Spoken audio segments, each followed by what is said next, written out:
हक्काचे मंत्री आणि आपल्या सर्वांचे मार्गदर्शक आदरणीय रवींद्र चव्हाण सर, माझे दोघेही सहकारी सचिव साळुंखे साहेब आणि दशपुते साहेब, रामगुडे साहेब, आजच्या या यशस्वी कार्यक्रमाचे आयोजक मुख्य अभियंता श्री नंदनवाल, मंचकावर उपस्थित सर्व मुख्य अभियंता आणि सर्वच मान्यवर, माझे सर्व सहकारी अधिकारी कर्मचारी आणि मोठ्या प्रमाणात आज इथे उपस्थित असलेले त्यांचे कुटुंबीय, आपल्या सर्वांना इंजिनियर्स डेच्या शुभेच्छा.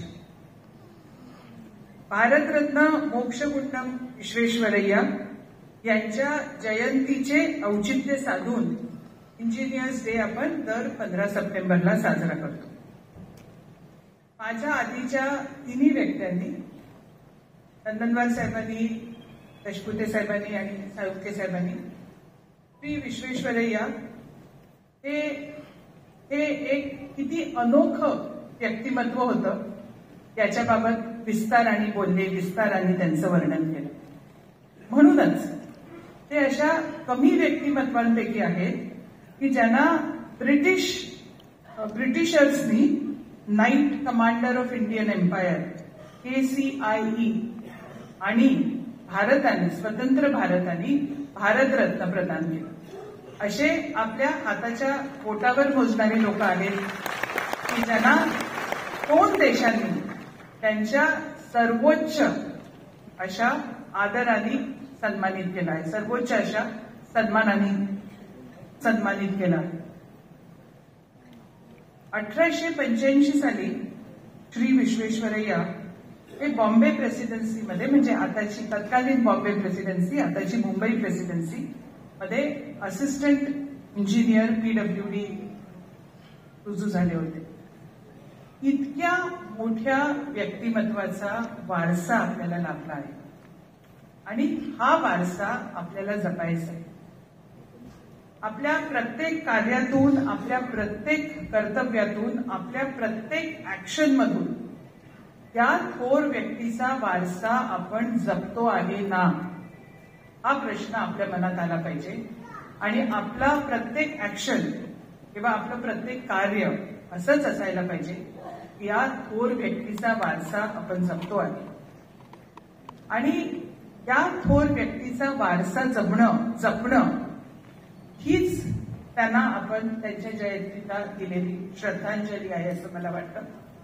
तर आपण आज सर्वजण पुन्हा एकदा हा निश्चय करूयात की आपल्या प्रत्येक कार्यातून आपण श्री विश्वेश्वरय्या, भारतरत्न श्री विश्वेश्वरय्या यांचा वारसा नुसता जपणारच नाही तर वृद्धिंगत करू. माझ्या माहितीप्रमाणे इंजिनियर्स डे हा दरवर्षी मुंबईत होतो, म्हणजे अनेक वर्ष तर झालाच नव्हता, पण जेव्हा होतो तेव्हा मुंबईत होतो. पहिल्यांदाच हा राज्याचा इंजिनियर्स डे विदर्भात होतोय, नागपूरला होतोय.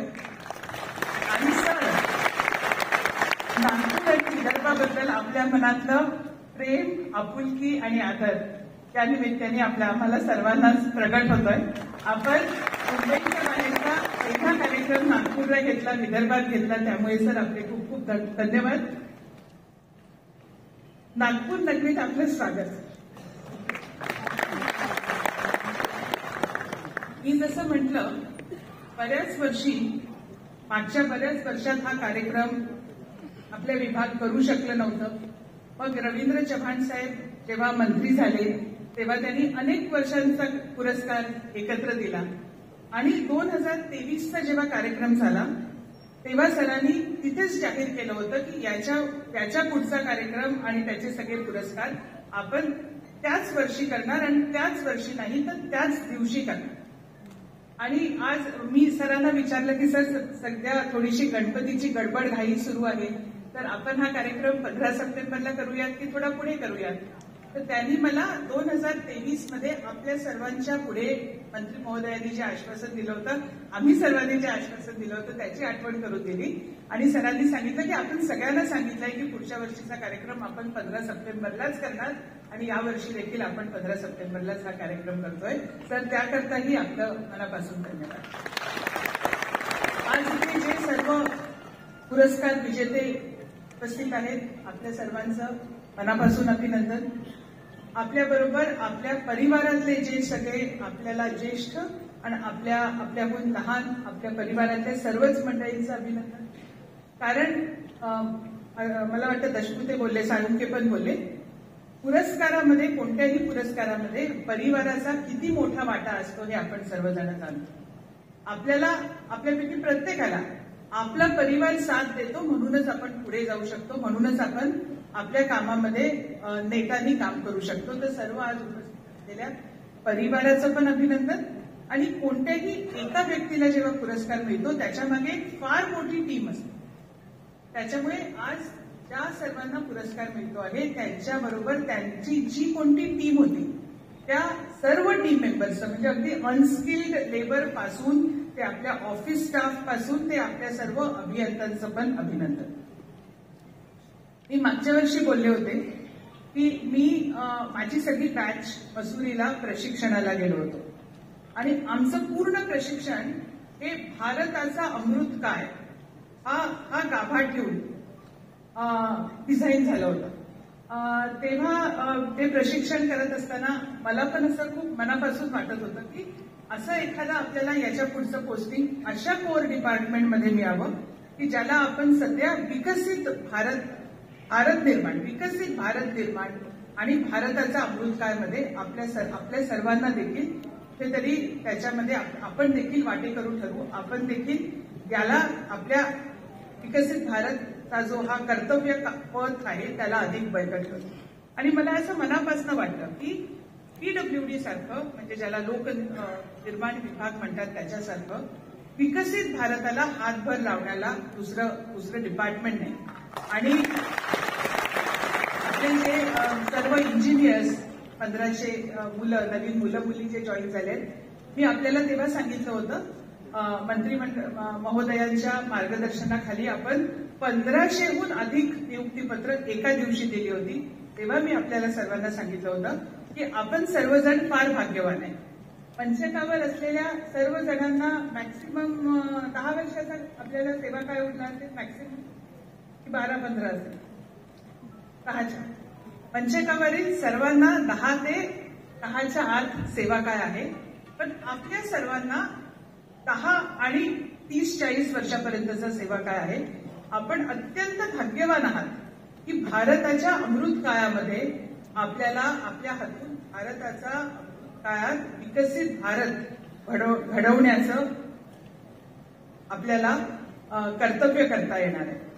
आणि आपण हे जरूर जाणावं की विकसित भारतमध्ये आपलं योगदान, पीडब्ल्यूडीचं योगदान, आपल्या सर्वांचं योगदान अत्यंत मोलाचं ठरणार आहे. मला असं देखील वाटतं की आजचा दिवस हा आत्मपरीक्षणाचा दिवस आहे, इंट्रोस्पेक्शनचा दिवस आहे.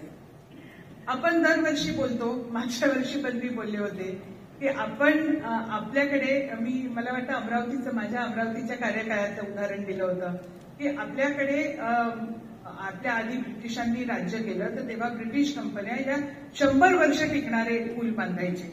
आणि मी आपल्याला माझा स्वतःचा अनुभव दिला होता की 99 वर्ष ज्या वर्षी पुण्याला झाली त्या वर्षी ती कुठली कंपनी होती, कुठे होती, स्कॉटलंडला. त्यांचं ऍक्च्युअली पत्र आलं होतं अमरावती जिल्ह्याच्या प्रशासनाला की यावर्षी आमच्या 99 वर्ष होत आहे, पुढच्या वर्षी 100 वर्ष झालं की आमची जी जबाबदारी होती ती या पुलाची संपणार आहे. मला वाटतं आपण सर्वांनी सिरियसली इंट्रोस्पेक्शन करायला पाहिजे आणि आपण देखील आपली ओळख की आपण घडवलेले रस्ते, इमारती आणि पूल याच्यातून करायला पाहिजे. इलेक्शन नंतर एक मला असं वाटतं की आपण आपली डिफेक्ट लायबिलिटी वाढवायला पाहिजे. आपण आपल्या बिल्डिंगची डिफेक्ट लायबिलिटी 5-10 वर्षच का ठेवतो. आपण ती 50 वर्षाची डिफेक्ट लायबिलिटी का नाही करू शकत. आणि असे कॉन्ट्रॅक्टर्स आपल्याला का नाही देऊ शकत की जे 50 वर्ष 100 वर्षाची आपल्याला पाणी देऊ शकतील. पण हा सर डिसेंबरमध्ये आपण चर्चा करू असा विषय आहे. पण सिरियसली आपण दीर्घकाळ आणि अनंत काळ टिकतील आणि अनंत काय आपली ओळख टिकवून ठेवतील असे रस्ते, पूल, इमारती व इतर वास्तू बांधतो अशी आपली ओळख व्हावी असं मला मनापासून वाटतं. मी आपल्याला नेहमी सांगत असते की आपल्या विभागाची ओळख ही आपल्या कार्यातून होते.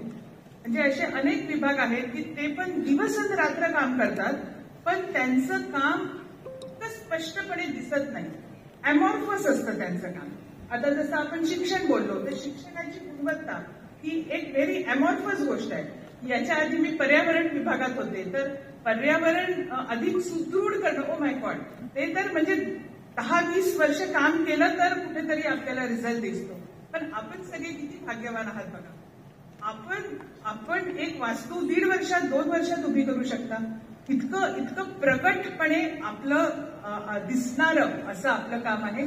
तर मला असं वाटतं की आपण पीडब्ल्यूडीत आहात, याचा आपण आणि आपल्याला मी आधी बोलले त्याप्रमाणे विश्वेश्वरय्यांचा वारसा लाभला आहे, हे आपण ज्ञात ठेवून, हे सदैव आपण मनात ठेवून आपण काम करायला पाहिजे. आणि सर्वात शेवटी मला असं सांगायचं आहे की आपल्या विभागाची ओळख ही आपल्या कामाची गुणवत्ता, आपल्या सर्वांची कार्यक्षमता आणि आपल्या विभागाची गतिमानता हीच असायला पाहिजे. गुणवत्ता, कार्यसक्षमता आणि गतिमानता ही आपल्या विभागाची ओळख असायला पाहिजे. आणि आपण सर्वजण जे प्रशासनाचा भाग बनतो, मला आजच्या दिवसाचं औचित्य साधून आपल्या मंत्री महोदयांना हे आश्वासन द्यायला आवडेल की सर, यापूर्वी पण आपण प्रयत्न करतच आहोत, पण याच्या पुढे देखील आपण गुणवत्ता, कार्यसक्षमता आणि गतिमानता ही विभागाची ओळख असेल असं आपल्या सर्वांच्या वतीने मी मंत्री महोदयांना आश्वासन देते. आपल्या सर्वांचे पुन्हा एकदा मनापासून अभिनंदन करते आणि आपल्याला सर्वांना आठवण करून देते की पुढचा साधारण 1 महिना हा आपल्याला आपण अनेक आश्वासन म्हणजे आपण मंत्री महोदय सर्व विभागात आले आणि तेव्हा सर्व मुख्य अभियंत्यांनी आपण सरांना 3 आश्वासन दिली. पहिलं म्हणजे आपण असं म्हटलंय की त्या सर्व कामं ही व्हाईटबुकमध्ये आलेली आहेत, त्या सर्व कामांचं संबंधित लोकप्रतिनिधी, मंत्री महोदय आपले आणि संबंधित लोकप्रतिनिधी यांच्या हातून त्या कामाचं भूमिपूजन होईल असं आपल्याला सर्वांना नियोजन करायचं आहे. आणि सर्व मुख्य अभियंत्यांनी आज आपण जे इथे उपस्थित आहात सभागृहात, त्यांच्या वतीने मंत्री महोदयांना हे आश्वासन दिलंय की मंजूर असलेली सगळी कामं भूमिपूजनापर्यंत पोहोचतील. आपण दुसरं आश्वासन मंत्री महोदयांना असं दिलंय की जी कामं पूर्णत्वाच्या टप्प्यात आहेत ती कामं आपण एक्स्ट्रा शिफ्ट करून 2च्या ऐवजी 3 शिफ्ट लावून एक्स्ट्रा माणसं लावून त्या कामांचं आपण लोकार्पण करू शकू, हे आपण दुसरं आश्वासन दिलंय.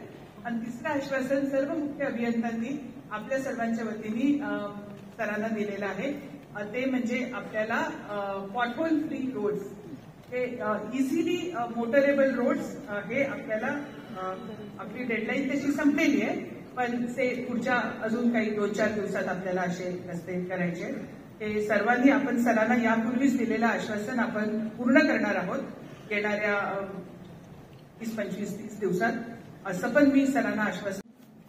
सर्वात मोठा असणारा विषय, समाजातील असणाऱ्या सर्व त्रुटी जाणून घेऊन त्या त्रुटींवरती उपाय काय असू शकतो आणि त्या उपायावरती प्लॅनिंग कसं करायला हवं आणि मग त्यासाठी विविध रचनांच्या माध्यमातून हा देश अखंड राहिला पाहिजे आणि ही देशाची असणारी ही वाट आहे, भगवी वाट ही निरंतर टिकली पाहिजे. हा मूळ उद्देश आणि त्या उद्देशाच्या दिशेने जात असताना काही विशिष्ट विचार समोर ठेवणं हे फार गरजेचं होतं. देशाचे पंतप्रधान नरेंद्र मोदींच्या नेतृत्वात जसं 370 कलम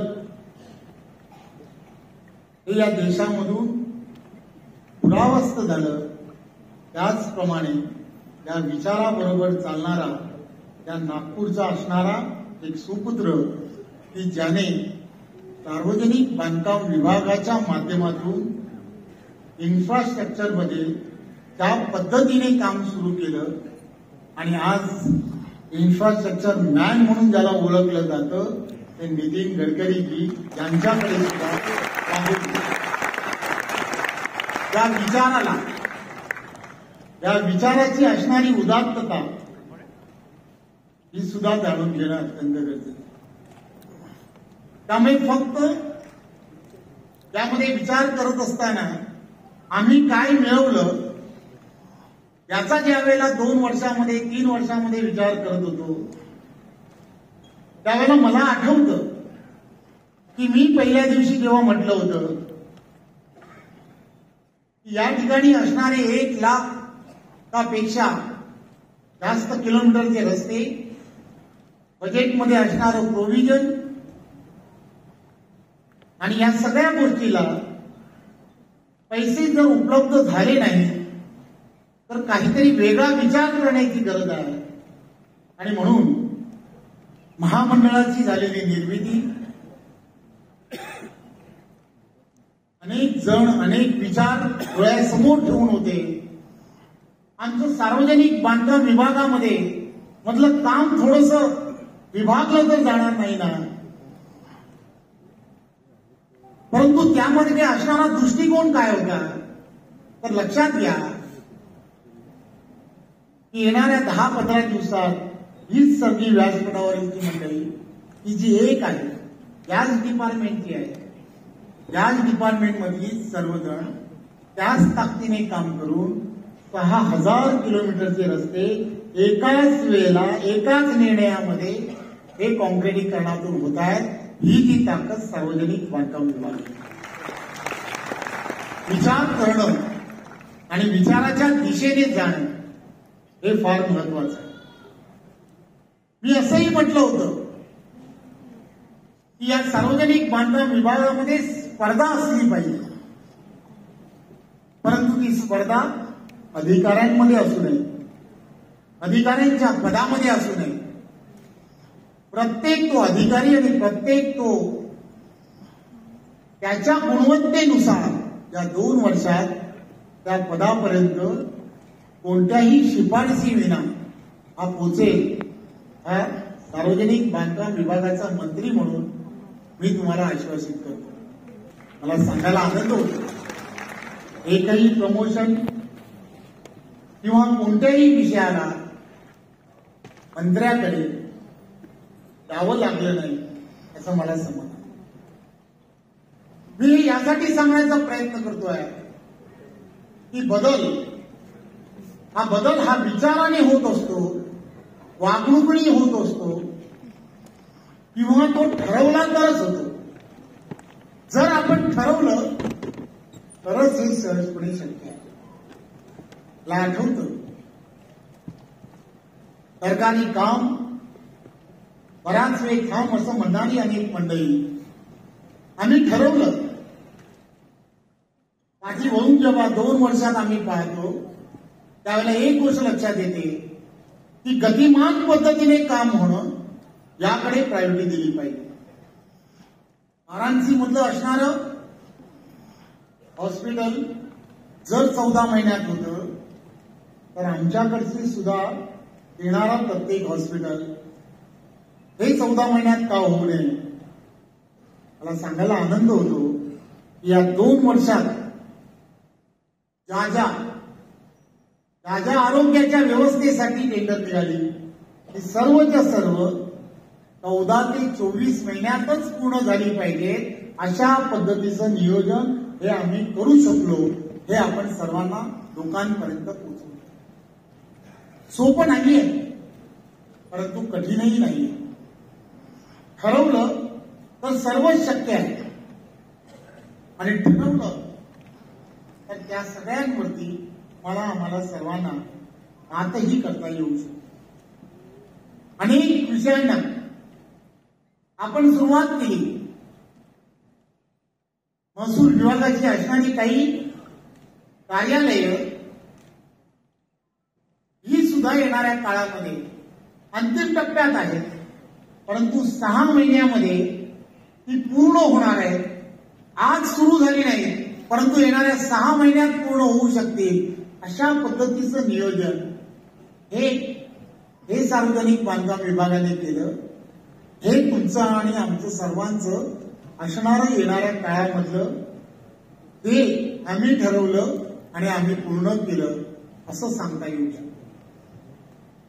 प्रत्येक विषयाला तुम्हाला आम्हाला सर्वांना दिशा देणं अत्यंत गरजेचं आहे. आणि या विभागामध्ये असणाऱ्या काही त्रुटी विभागाच्या अनेक बैठकांमधून जेव्हा लक्षात आल्या, त्यावेळेला पीएमएस सिस्टीम ही कोणत्याही परिस्थितीमध्ये सुरू झाली पाहिजे. प्रोजेक्ट मॅनेजमेंट आणि त्याच्या पूर्ण व्यवस्था एका क्लिकवरती समाजापर्यंत आणि प्रत्येक व्यक्तीपर्यंत पोहोचणं हे गरजेचं होतं. आज आम्ही त्या दिशेला जातोय. माझी विनंती आहे की या विभागामधला जेव्हा शेवटचा दिवस असेल त्यावेळेला मला सांगता आलं पाहिजे की होय, आम्ही टेक्नॉलॉजीचा योग्य वापर करून सार्वजनिक बांधकाम विभागामध्ये 100% पारदर्शकता आणण्याचा प्रयत्न केलाय. हेही आमचं सर्वात मोठं अचिव्हमेंट असलं पाहिजे. सहकार्य कुणाकडून हवंय तर आपण सर्वजण, तुम्हाला आम्हाला सर्वांना या सर्व विषयामध्ये प्रामुख्याने मला माझा विभाग आणि माझ्या विभागाची असणारी उंची वाढवण्यासाठी मला काय करता येऊ शकतं. मी ज्या विभागात काम करतोय तो विभाग आणि त्या विभागामध्ये असणारा प्रत्येक जण याला स्वतःला ऑनर वाटलं पाहिजे. मी असंही म्हटलं होतं, मी माझ्या मतदारसंघाचं निर्धारण बऱ्याच वेळेला देण्याचा प्रयत्न करतो, कारण माझा मतदारसंघ हा वैचारिक दृष्ट्या असा मानला आहे की त्या बांधलेल्या मतदारसंघामध्ये प्रत्येक गोष्ट ही तशीच आहे. या मतदारसंघामध्ये रिटायरमेंट, त्या पोलीस ऑफिसरचं रिटायरमेंट असतं, तो शेवटचा क्षण, रिटायरमेंटची वेळ त्या मतदारसंघामध्ये शेवटची पोस्टिंग ज्याला म्हणतात त्यासाठी येतो. आणि साहजिकच गेली वर्षानुवर्ष त्याच्या निरोप समारंभाला, त्याच्या निरोप समारंभाच्या कार्यक्रमाला तो शहरातील सगळ्या लोकांना बोलवतो. 3 वर्ष त्याने त्या ठिकाणी काढलेली असतात आणि घरातीलही सगळ्यांना, नातेवाईकांनाही बोलवतो आणि तो असं म्हणतो, साहेब भाषणामध्ये मी काय चांगलं केलंय ते जरा तुमच्यात तोंडून आलं तर ते माझ्यासाठी चांगलं झालं. मला माहीत असलेलं मी सांगण्याचा प्रयत्न करतो. सरकारी अधिकारी म्हणून तुम्हाला मिळालेली जी संधी आहे ना, ती अशीच आहे. तुमच्या बरोबर आज जे पुरस्कार ज्यांना मिळाले त्यांनी त्यांच्याबरोबर ते सपत्नी कुटुंबांबरोबर सगळ्यांबरोबर आले असतील. त्यांना लक्षात येत असेल की आज ते ज्यावेळेला पुरस्कार घेत आहेत ते किती प्राऊड फील करत असतील किंवा त्यांचे कुटुंबीय किती प्राऊड फील करतात. आपल्या 30 वर्षाच्या कारकिर्दीमध्ये एक असा प्रोजेक्ट की त्या विभागातील असणारा कोणीही व्यक्ती की त्या डिपार्टमेंट, त्या विभागामध्ये गेल्यानंतर त्याला असं सांगता आलं पाहिजे की जसं आम्ही सांगतो की रामगुडेंसारखा एक चांगला अधिकारी हा आमच्या विभागात आहे.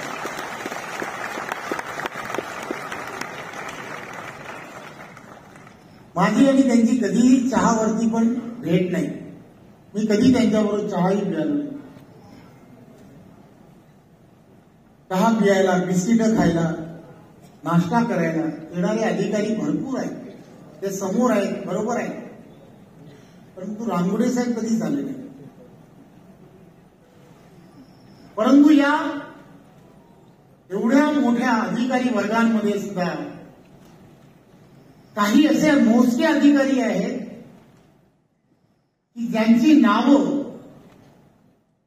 घेणं आणि त्या नावांबरोबर प्राऊड फील करणं हे सोपं नाहीये. आदर्श काय असावा तर असा असणं हे सुद्धा गरजेचं. आयडिओल असलं पाहिजे. मी त्या डिपार्टमेंट मधला असताना आयडिओल आहे, हे फार महत्वाचं आहे. अभियांत्रिकी दिवसाच्या निमित्ताने त्यावेळेला पहिल्यांदा हा दिवस साजरा करण्याचं ठरवलं. खंडित साहेब माझ्याकडे ज्यावेळेला आले होते ती साहेब बऱ्याच वर्षांची असणारी ही प्रथा आणि परंपरा सुरू झाली, परंतु ती काही काळासाठी खंडित झाली.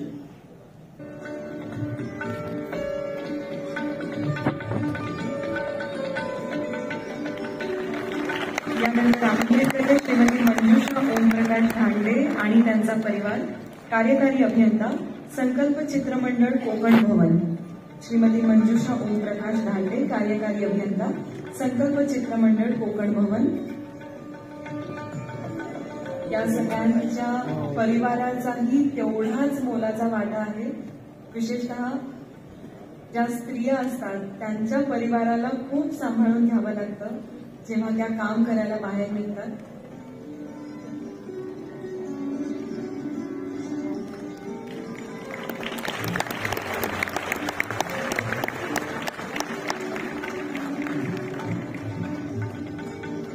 यानंतर आमंत्रित करते श्री शैलेश आत्माराम शिंदे, कार्यकारी अभियंता, सार्वजनिक बांधकाम मंडळ नाशिक आणि त्यांचा परिवार. श्री शैलेश आत्माराम शिंदे, कार्यकारी अभियंता, सार्वजनिक बांधकाम मंडळ नाशिक. यानंतर श्री प्रशांत शंकरपुरे आणि त्यांच्या परिवाराने तयार राहायचंय. श्री शैलेश आत्माराम शिंदे, कार्यकारी अभियंता, सार्वजनिक बांधकाम मंडळ नाशिक आणि त्यांचा परिवार.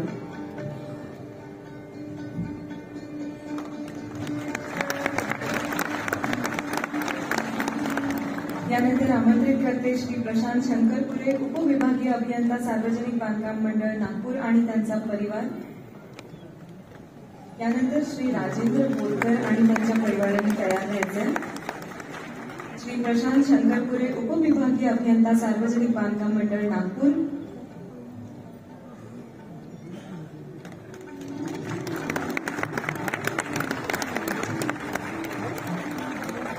यानंतर आमंत्रित करते श्री राजेंद्र रंगनाथ बोरकर, सहाय्यक अभियंता, श्रेणी 1, सार्वजनिक बांधकाम, उपविभाग क्रमांक 3, पैठण, छत्रपती संभाजीनगर आणि त्यांचा परिवार.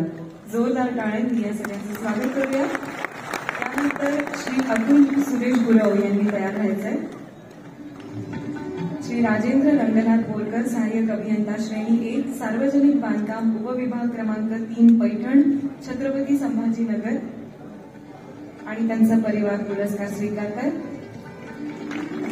त्यानंतर आमंत्रित करते श्री अतुल सुरेश गुरव, उप अभियंता, मुख्य अभियंता, सार्वजनिक बांधकाम, प्रादेशिक विभाग कोकण. श्री अतुल सुरेश गुरव. यानंतर श्री प्रवीण पुंडकर आणि त्यांच्या परिवाराने तयार व्हायचं. श्री अतुल सुरेश गुरव, उप अभियंता, मुख्य अभियंता, सार्वजनिक बांधकाम, प्रादेशिक विभाग कोकण.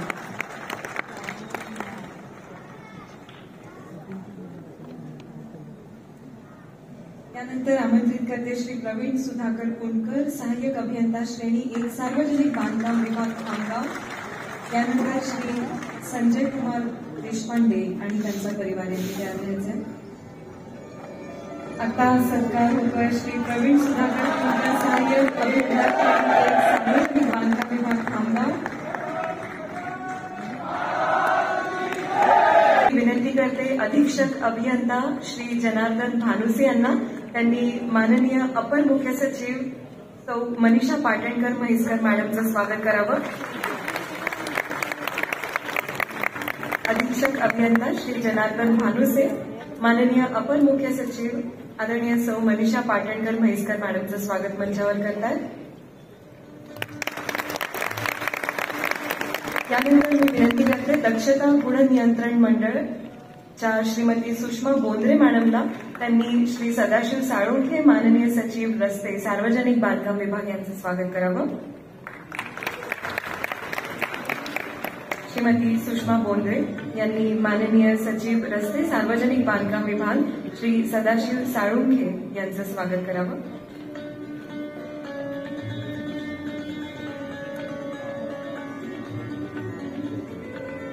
यानंतर मी विनंती करते अधीक्षक अभियंता श्री अरुण गोडे यांना त्यांनी श्री संजय दशपुते माननीय सचिव बांधकामे सार्वजनिक बांधकाम विभाग यांचं स्वागत करावं.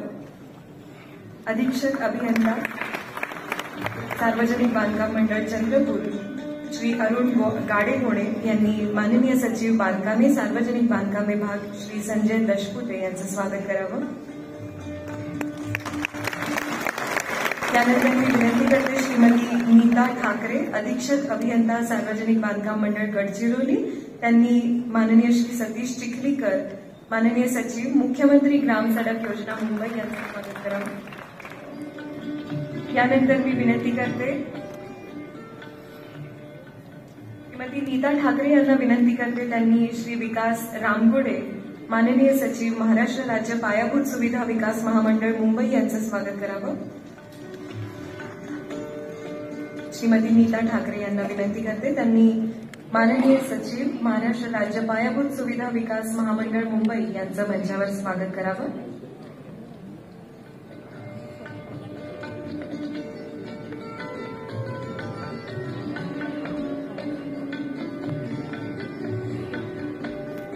भारताचे विश्वकर्मा अशी ओळख असलेले भारतरत्न सर मोक्षगुंडम विश्वेश्वरय्या यांच्या जयंतीदिनी म्हणजे अभियंता दिनाच्या निमित्ताने सर्व मान्यवरांचे स्वागत आहे.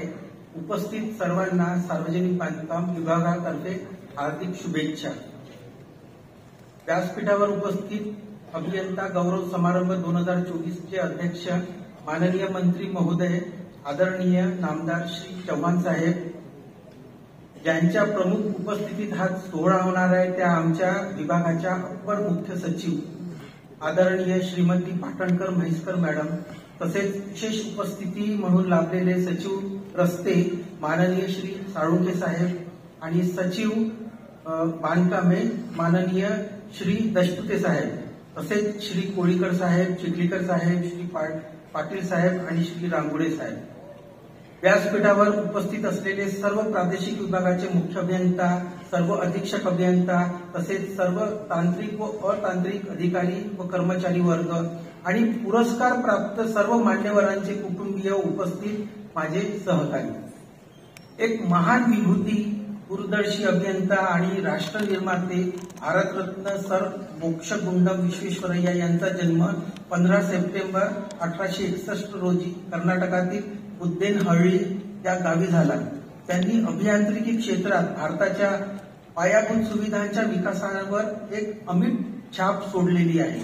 भारतामध्ये पिण्याचे पाणी आणि सिंचन व्यवस्था लागू करण्यात त्यांचा महत्वाचा वाटा आहे.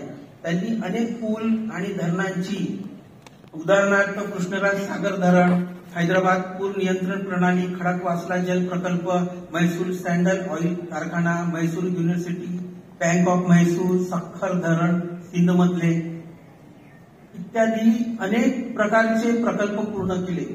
परंतु इथेच त्यांच्या कर्तृत्वाचा आलेख संपत नाही. ज्या काळात भारतातील बहुतांशी सर्वच समाज मन हे मध्ययुगीन काळात रमलेलं होतं, त्याच्या पुढे जायला ते तयार नव्हतं. त्या काळात यांत्रिकीकरणाची किती गरज आहे, समाजाचा बॅलन्स करायला आणि समाजाचा विकास करायला हे त्यांनी ओळखलेलं होतं. आणि त्यांनी शिक्षणाचा प्रसार, रोजगाराची संधी, त्याच्यानंतर शेतीसाठी जलसिंचन अशा अनेक गोष्टी राबवून भारताच्या विकासाला हातभार लावला. त्यांचं भारताच्या विकासात अमूल्य योगदान आहे.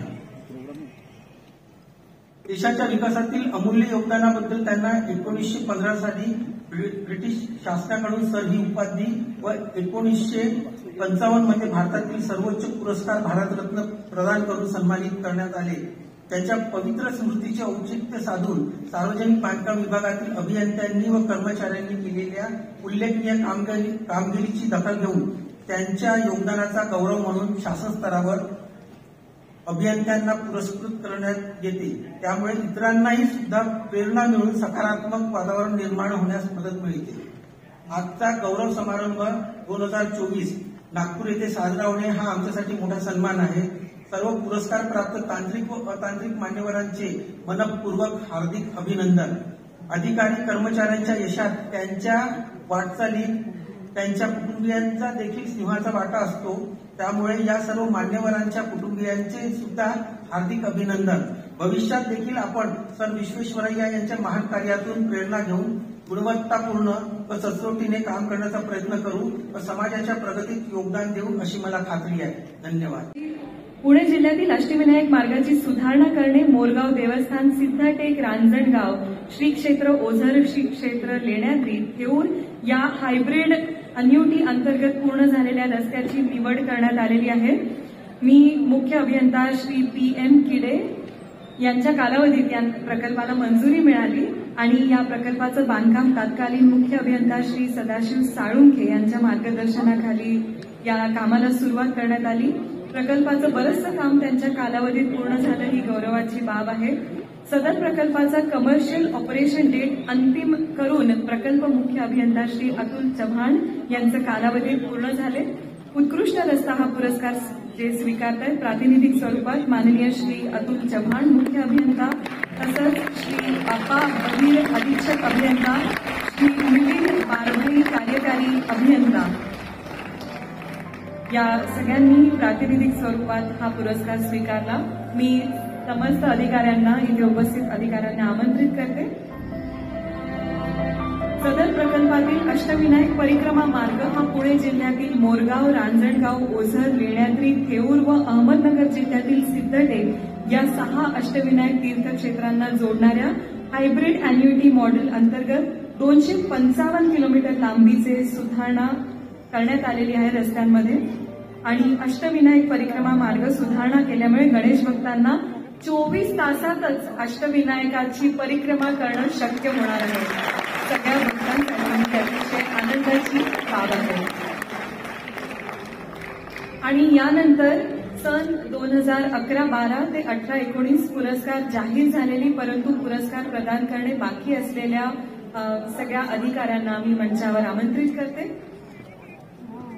अमरावती विभागाचे समस्त अधिकारी त्यांना मी आमंत्रित करते। हो, सगळ्यांना एकत्र मंचावर आमंत्रित करते। श्री सुनील आत्माराम चक्रनारायण, श्री राजेंद्र पंडेकर, श्री सुनील केशवराव गावंडे, श्री राजू शिवाजीराव आगरकर, श्री शिरीष श्यामसुंदर गढीकर, श्री BM बेलोरकर, श्री राजू रखणे, श्री मनीष चिखल पारितोषिक घोषित करण्यात आलेला आहे। हा पूल अतिशय देखणा, अतिशय सुंदर आहे आणि या पुलाच्या बांधकामामध्ये तत्कालीन मुख्य अभियंता माननीय श्री उल्हास देबडवार यांचं मोलाचं मार्गदर्शन प्राप्त झालं।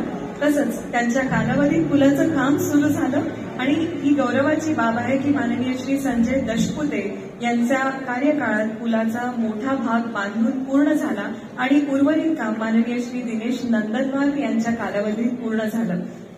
उत्कृष्ट पूल हा पुरस्कार स्वीकारण्यासाठी मी प्रातिनिधिक स्वरूपात मंचावर आमंत्रित करते संबंधित मुख्य अभियंता श्री दिनेश नंदनवार, अधीक्षक अभियंता श्री जनार्दन भानुसे, सेवानिवृत्त कार्यकारी अभियंता श्री दिलीप देवळे आणि अधीक्षक अभियंता श्री हेमंत पाटील यांना।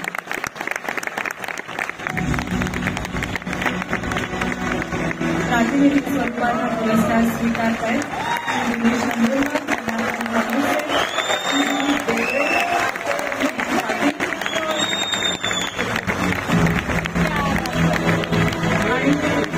या प्रकल्पाशी निगडीत समस्त अधिकाऱ्यांना मंचावर आमंत्रित करते। आपण त्वरित मंचावर यावं, एक ग्रुप फोटो आपण घेणार आहोत। भंडारा नागपूर जिल्ह्याच्या सीमेवर तीर्थक्षेत्र असलेल्या अंबोरा येथे वैनगंगा नदीवर पर्यटकांना अतिशय आकर्षित वाटेल असा अत्याधुनिक तंत्रज्ञानाने समृद्ध स्टेट ऑफ द आर्ट पूल उभारण्यात आला आहे। अंबोरा ते भंडारा हे अंतर पार करण्यासाठी लागणारा 1.5 तासाचा वेळ कमी होऊन केवळ 8 ते 10 मिनिट एवढा झालेला आहे। या पुलाच्या मध्यभागी 40 मीटर उंचीवर महाराष्ट्रातील पहिल्या व्ह्यूइंग गॅलरीची उभारणी करण्यात आली आहे. महाराष्ट्रातली पहिली व्ह्यूइंग गॅलरी, तिथे पर्यटक उभे राहून. यानंतर विनंती करते श्रीमती निशा धाबेकर यांना सहाय्यक मुख्य अभियंता, त्यांनी श्री बसवराज पांढरे मुख्य अभियंता नांदेड यांचं स्वागत करावं. यानंतर विनंती करते कार्यकारी अभियंता श्रीमती बबिता जोशी यांना, त्यांनी श्री गिरीश जोशी मुख्य अभियंता अमरावती यांचं स्वागत करावं. मंचावर उपस्थित आहेत माननीय श्री संतोष शेलार मुख्य अभियंता राष्ट्रीय महामार्ग मुंबई, श्री चंद्रशेखर गिरी कार्यकारी अभियंता यांना विनंती करते त्यांनी श्री संतोष शेलार यांचं स्वागत करावं. यानंतर विनंती करते श्रीमती प्रणिता पाटील सहाय्यक मुख्य अभियंता यांना, त्यांनी श्रीमती संगीता जयस्वाल मुख्य अभियंता MSRDC संभाजीनगर यांचं स्वागत करावं.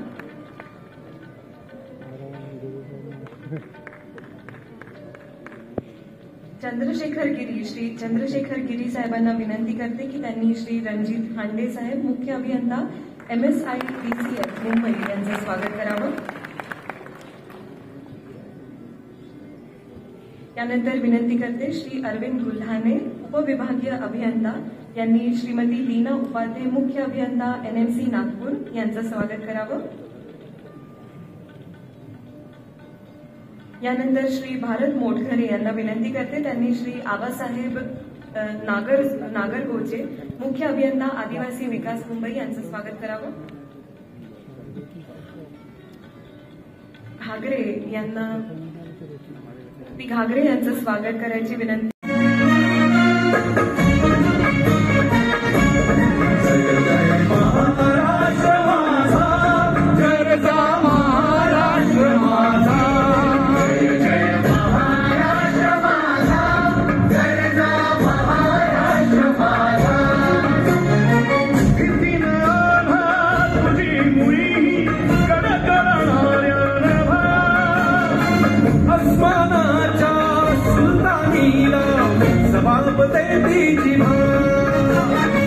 सह्याद्रीचा सिंहगर्जतो शिवशंभूला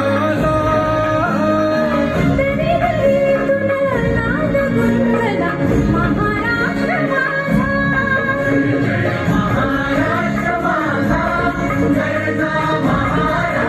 माझा. काळ्या छातीवरी कोरली अभिमानाची लेणी,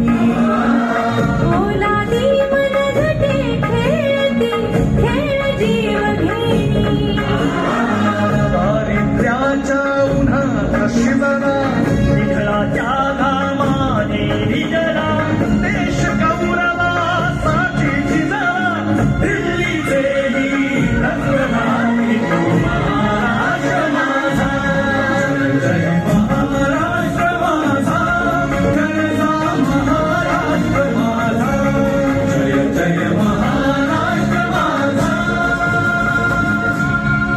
प्रादेशिक विभाग नागपूरचे श्री सुनील ज्ञानवाडकर अधीक्षक सार्वजनिक बांधकाम मंडळ नागपूर आणि त्यांचा परिवार यांना मंचावर आमंत्रित करते. श्री सुनील ज्ञानवाडकर अधीक्षक सार्वजनिक बांधकाम मंडळ नागपूर.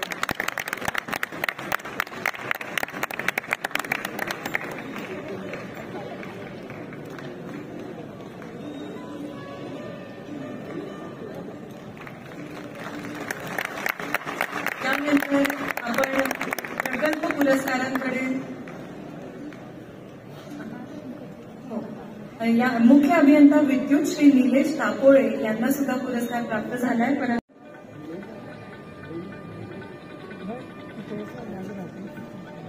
उपवने व उद्याने श्री विजय गोविंद रावळ संचालक उपवने व उद्याने यांचे स्वागत होत आहे.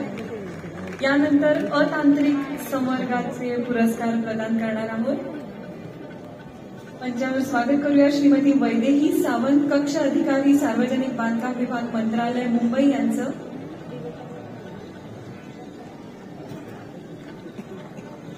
यानंतर श्री इंदुलकर श्री जेठे यांनी तयार द्यायचे. श्रीमती वैदेही सावंत कक्ष अधिकारी सार्वजनिक बांधकाम विभाग मंत्रालय मुंबई. बांधकाम करण्यात आलेलं आहे आणि या इमारतीत अद्ययावत व्यायामशाळा, उपहारगृह, योगा व मेडिटेशन सेंटर, वेटिंग लॉज इत्यादी सगळ्या सुविधा उपलब्ध आहेत.